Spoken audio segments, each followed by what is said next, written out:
Now, 100 years ago, around 1918, 1919, about 100 million people in the world were killed by influenza. Why was that? Could they not treat it better than those days? It was a pandemic, and a pandemic means that it is a virus that no one had any previous experience with. It was a brand new influenza, and it happened to be one that spread very rapidly and that was very virulent. It was a catastrophe. Something like that not likely to happen again, you think?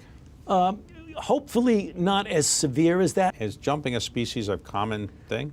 You know, 70 to 75% of all the new infections that man gets infected with come from an animal. It's called zoonotic. Namely, it's predominantly an animal virus, but for one reason or other, encroaching upon the environment of the animal or mutating a bit. And the best way for me to prevent getting an infectious disease and having to have you as my doctor is what?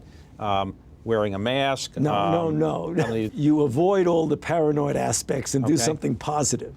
A, good diet. B, you don't smoke, I know. I know you don't drink, at least not very much, so that's pretty good.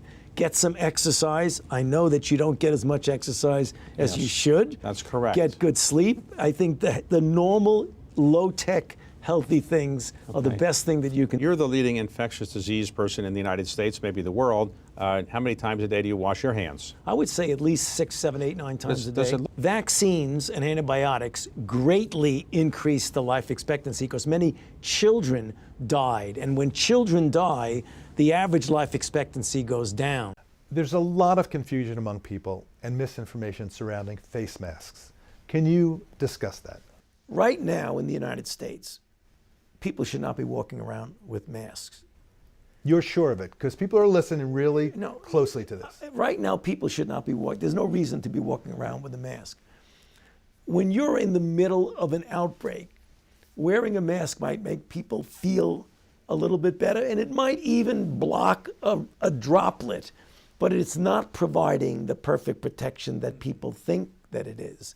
And often, there are unintended consequences. People keep fiddling with the mask and they keep touching their face. And can you get some schmutz sort of staying inside there? Of course. So I'm hoping that you can tell us a bit more about how your understanding of what we should do has evolved and maybe some of the areas where your guidance for people around the country has changed. You know, one of the important things that we're emphasizing right now that really evolved from a situation that did change is our insistence now on wearing masks. I mean, masks are very important. Now, everybody should be wearing a mask when they're outside and should be trying to distance. I wear a mask when I'm outside all the time, particularly making sure that I don't remove it when I'm close to people. I even run with a mask on. Sometimes it gets a little moist there, depending on the cloth that you're wearing. I have a question here.